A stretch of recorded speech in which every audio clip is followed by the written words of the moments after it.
Hello दोस्तों, Hindi design studio में आप सभी का स्वागत है। दोस्तों, जैसा कि पिछले वीडियो में हमने वीरे यूटिलिटीज़ के बारे में डिस्कस किया था, आज के वीडियो में हम वीरे लाइट्स को डिस्कस करेंगे। तो दोस्तों, इसमें फर्स्ट ऑफ ऑल जो हमारा ये फर्स्ट ऑप्शन है, इस पर लाइट जनरेटर, इस पर हम क्लिक करेंगे।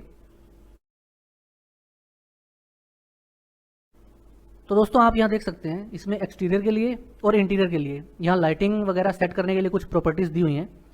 तो इसमें फ़िलहाल मैं आपको बताता हूँ। मान लीजिए हमने ये एक्सटीरियर के लिए यहाँ कुछ प्रॉपर्टीज़ चेंज की। इसके बाद जैसे ही आप यहाँ देखेंगे, यहाँ आपको ये वेरिएंट दिखा रहा है, जनरेट 24 वेरिएंट्स। इसको अगर हम क्लिक करते हैं तो यहाँ ये इसके अलग अलग वेरिएंट्स क्रिएट करने लग जाएगा, जिसमें कि लाइटिंग का डिफरेंस होगा अलग अलग। तो जैसे ये सभी 24 जनरेट हो जाएंगे, इसके बाद इन सभी को हम सेव कर सकते हैं आगे किसी दूसरी फाइल में यूज़ करने के लिए, या इस फाइल में इसमें अलग अलग इसमें से जो भी हमें वेरिएंट यूज़ करना हो उसके अकॉर्डिंगली हम यूज़ कर सकते हैं।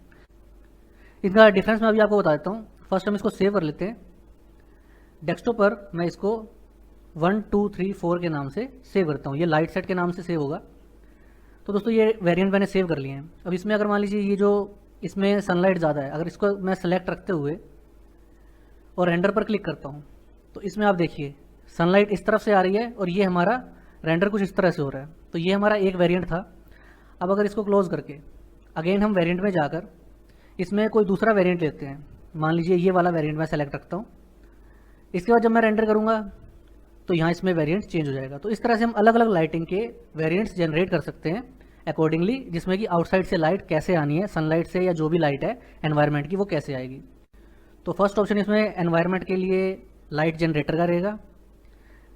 ये आप देख सकते हैं यहाँ पे ये जो ऑप्शन शो हो रहा है ये लाइट जनरेटर के लिए ही है। इसको हम डिलीट कर सकते हैं, या इसमें अगर मान लीजिए हमें लोड करना है, इसको मैंने रीसेट कर दिया, अब मुझे यहाँ लोड करना है तो मैं लोड में जाकर डेस्कटॉप से ये फाइल लूँगा 1234.lightset और इसको ओपन करेंगे तो ये 24 वेरिएंट्स यहाँ लोड हो जाएंगे। इनमें से हम जो भी वेरिएंट लेना चाहें वो ले सकते हैं। इस तरह से हम किसी दूसरी फाइल में भी ये चीज़ ओपन कर सकते हैं।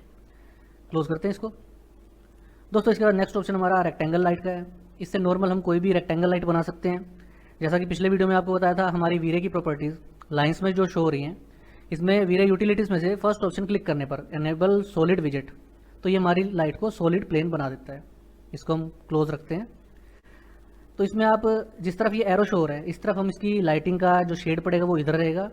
हम इसको डबल साइडेड भी बना सकते हैं या इसको सिंगल साइडेड भी रख सकते हैं। इसको हम वीरे एसेट एडिटर में जाकर यहाँ हमें रेक्टेंगल लाइट का ऑप्शन जो मिल रहा है इसमें हम इसको एडिट कर सकते हैं। यहाँ इसका लाइट का कलर और बाकी प्रॉपर्टीज़ हम मैनेज कर सकते हैं। इसको हमें इनविजिबल करना है या जो भी इसकी प्रॉपर्टीज़ हैं, डबल साइडेड रखना है, अफेक्ट रिफ्लेक्शन ऑन रखना है या नहीं, इसका जो भी कलर हमें चेंज करना है, तो ये सब चीज़ें हम मैनेज कर पाएंगे पैनल लाइट की, और फिर इसको हम यूज़ कर सकते हैं आर्टिफिशियल लाइटिंग के लिए। इसी तरह से दोस्तों, नेक्स्ट ऑप्शन हमारा स्फीयर लाइट का है। तो इसमें हम स्फीयर क्रिएट कर सकते हैं।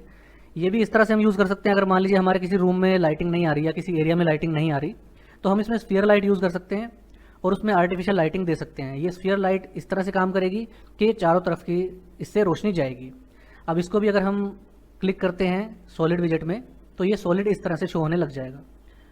टर्न ऑफ करते हैं तो ये हमारा स्फीयर लाइट इस तरह से रहेगी। तो ये हमारा स्फीयर लाइट और पैनल लाइट सेम एक ही तरह से यूज़ होंगे। इसमें भी वीरे एसेट एडिटर में जाकर यहाँ हम इसकी प्रॉपर्टीज़ मैनेज कर सकते हैं। जैसा कि अभी आप देख रहे हैं यहाँ ये सेंटर में शो हो रहा है। ऑप्शंस में जाकर अगर इसको मैं इनविजिबल कर देता हूँ तो ये स्फीयर इनविजिबल हो जाएगा, लेकिन कमरे में लाइट रहेगी। और इसको अगर मैं नो डिके इस पर क्लिक करता हूँ तो लाइट ज़्यादा बढ़ जाएगी, और इसको हटा देते हैं। इसके अलावा इफेक्ट रिफ्लेक्शन वगैरह हम मैनेज कर सकते हैं। तो ये रेक्टेंगल लाइट और स्फीयर लाइट इस तरह से काम करेंगे। इसके बाद दोस्तों, स्पॉट लाइट की बात करें तो स्पॉट लाइट में हम किसी भी जगह अगर कोई स्पॉटलाइट बनाना चाहें तो इसको यूज़ कर सकते हैं। आईएस लाइट में भी इसी तरह से स्पॉट शो होता है, लेकिन आईएस लाइट और इसमें डिफरेंस ये है, इसमें हमें किसी भी तरह की लाइट लोड नहीं करनी पड़ती। अगर मान लीजिए हमारी कोई एक वॉल है, ये हमारी एक वॉल है, मुझे इस पर, इसको मैं ब्लॉक बना लेता हूँ पहले, इसको हम कोई एक कलर दे देते हैं। इस पर ये कलर दे दिया मैंने। अब दोस्तों, मुझे इस पर लाइट का इफेक्ट दिखाना है, लाइट की शेड दिखानी है। स्पॉटलाइट ली मैंने, यहाँ मैं एक स्पॉटलाइट प्लेस करता हूँ और इसको रोटेट कर देता हूँ कुछ इस तरह से, जिससे कि ये दीवार पर इसका शेडो पड़े। इसको थोड़ा दीवार के सामने ले आते हैं आगे की तरफ। कुछ इस तरह से। अब अगर ये लाइट ऑन होगी तो इसका दीवार पर रिफ्लेक्शन शो होगा। तो इसमें अगर हम एनवायरनमेंट में जाकर और एनवायरनमेंट में इसको मैं ज़ीरो कर देता हूँ, जिससे कि बिल्कुल अंधेरा हो जाए, इससे हमारे एनवायरनमेंट में लाइट बिल्कुल टर्न ऑफ हो जाएगी। तो फिलहाल हम इसको एज इट इज़ रखते हैं और एक बार यहाँ रेंडर पर क्लिक करके देखते हैं अभी के लिए हमारा रेंडर कैसा आ रहा है। तो दोस्तों इसमें अभी के लिए रेंडर में अंधेरा हो गया है, लेकिन हमें स्पॉटलाइट शो नहीं हो रही।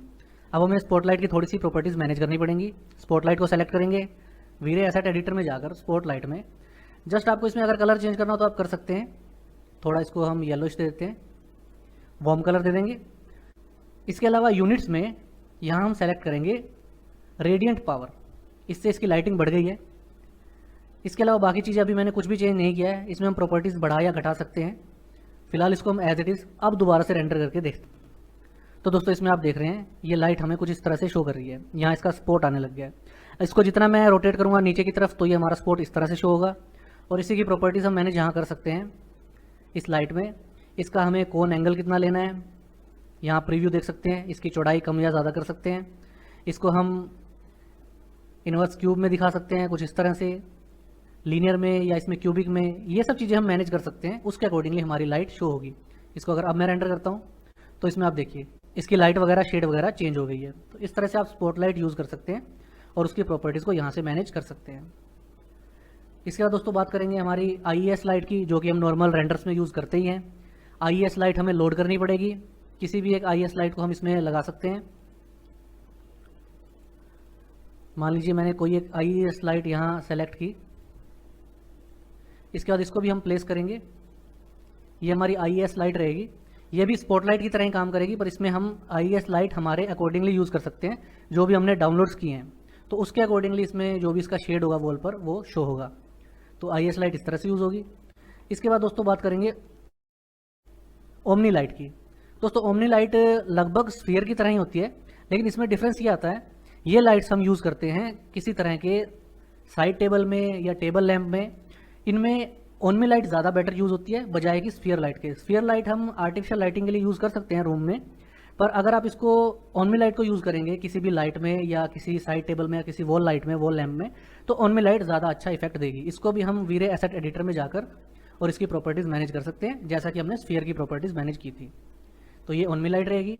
इसके बाद दोस्तों डोम लाइट, ये काफ़ी इंपॉर्टेंट है। इसमें डोम लाइट जब हम प्लेस करेंगे, जैसा कि मैंने यहाँ प्लेस की, इसमें डोम लाइट में हम प्रॉपर्टीज़ में जाकर यहाँ देखिए, यहाँ ये डोम लाइट शो हो रही है। अगर दोस्तों इसमें मैं HDRI अप्लाई करता हूँ, दोस्तों अब इसमें बिना HDRI के डोम लाइट प्लेस करने पर अगर हम रेंडर करके देखते हैं तो हमारा रेंडर इसमें कुछ इस तरह से शो हो रहा है। इसमें कोई खास डिफरेंस नहीं आया, कोई लाइटिंग वगैरह अभी शो नहीं हो रही है। हम इसको थोड़ा मैनेज करेंगे, उसके बाद हमारी डोम लाइट की भी प्रॉपर्टी सेट हो जाएंगी। तो डोम लाइट में हम यहाँ मैनेज करेंगे एक HDRI फाइल।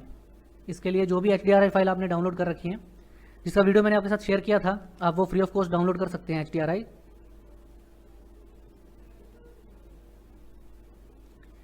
यहाँ से हम एक HDRI लेते हैं। इसमें मैंने HDRI 3 को सेलेक्ट किया, तो ये HDRI यहाँ पर शो होने लग गई। अब डोम लाइट में आएंगे तो इसमें डिफरेंस ये आएगा, यहाँ पर ये HDRI लोड हो गई है। अब इसमें हम इसकी प्रॉपर्टीज़ को मैनेज कर सकते हैं। यहाँ इंटेंसिटी 1 है, इसको अगर मैं 10 कर देता हूँ तो दोस्तों 10 करने पर यहाँ प्रीव्यू देखेंगे, इसमें काफ़ी सारी लाइट बढ़ गई है।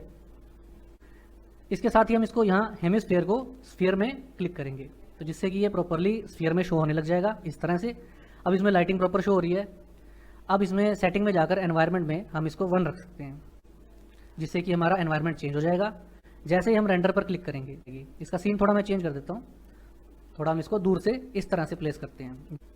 जैसे रेंडर पर क्लिक करेंगे तो दोस्तों आप देख सकते हैं अब ये हमारा रेंडर कुछ इस तरह से शो होने लग गया है। ये हमारी डोम लाइट की प्रॉपर्टीज़ की वजह से ही शो हो रहा है इस तरह से। तो इस तरह से आप डोम लाइट यूज़ कर सकते हैं और उसको मैनेज कर सकते हैं। साथ ही दोस्तों इस डोम लाइट को प्रॉपरली यूज़ करने के लिए अभी ये मैंने आपको जस्ट बताना था कि डोम लाइट आप किस तरह से लगाते हैं, किस तरह से प्लेस करते हैं। जब हम इसको प्रॉपरली यूज़ करेंगे हमारी रेंडर सेटिंग्स में, तो ये काफ़ी निकल करके आएगी, काफ़ी अच्छे से आएगी। इस चीज़ को हम अपने आने वाले वीडियोज़ में रेंडर सेटिंग्स जब करेंगे वीरे नेक्स्ट 5 में, तो हम इस चीज़ को यूज़ करेंगे डोम लाइट को इस HDRI के साथ। इसके बाद दोस्तों नेक्स्ट ऑप्शन हमारा कन्वर्ट टू मैश का है। इसमें किसी भी ऑब्जेक्ट को, मान लीजिए कोई एक रेक्टेंगल लिया या कोई एक बॉक्स लिया, इसको सेलेक्ट ऑल करके जैसे ही ग्रुप करेंगे, ग्रुप या कंपोनेंट करते ही ये ऑप्शन एक्टिवेट हो जाएगा। इसको कन्वर्ट टू मैश पर क्लिक करेंगे तो ये लाइट में कन्वर्ट हो जाएगा, मैश लाइट में कन्वर्ट हो गया ये। इसको प्रॉपर्टीज़ में जाकर देखेंगे तो यहाँ हमें मैश लाइट दिख रही है। ये मैश लाइट इस तरह से है। यहाँ इसकी प्रॉपर्टीज़ मैनेज कर सकते हैं, इसको किस तरह से दिखाना चाहते हैं हम, किस तरह से नहीं दिखाना चाहते। इसके बाद जैसे ही हम रेंडर पर क्लिक करेंगे तो इसमें हमारा ये बॉक्स हमें करता हुआ शो होने लग जाएगा। ये देखिए, ये हमारा वो बॉक्स है और ये ग्लो कर रहा है। अभी एनवायरनमेंट हमने सेट नहीं किया, इस वजह से ये वाइट शो हो रहा है, अदरवाइज ये ग्लो कर रहा है। तो किसी भी ऑब्जेक्ट को, ग्रुप को हम मैश लाइट में कन्वर्ट कर सकते हैं, लास्ट ऑप्शन से कन्वर्ट टू मैश। दोस्तों ये हमारे ऑप्शंस थे वीरे लाइट्स के लिए, जो कि हमने आज की वीडियो में डिस्कस किए। अगले वीडियो में हम वीरे फॉर स्केचअप के बेसिक टूल्स डिस्कस करेंगे और इसके बाद हम वीरे नेक्स्ट 5 की रेंडर सेटिंग्स की तरफ चलेंगे, जिसमें कि एक एक करते हुए हम day light view, night view, 360 degree, interior और एक्सटीरियर सभी तरह के व्यूज इसमें बनाएंगे और उसके बाद एनिमेशन भी क्रिएट करेंगे वीरे नेक्स्ट 5.0 को यूज़ करते हुए। तो दोस्तों आज के वीडियो में बस इतना ही। वीडियो अच्छा लगा तो वीडियो को लाइक करें, अपने दोस्तों के साथ शेयर करें और जो भी हमारे नए व्यूअर्स हैं वो चैनल को सब्सक्राइब जरूर करें, ताकि मेरे आने वाले सभी वीडियोज़ की नोटिफिकेशन आपको मिलती रहे। आपसे मिलेंगे अगले वीडियो में, तब तक के लिए अपना ध्यान रखें, खुश रहें। Thank you.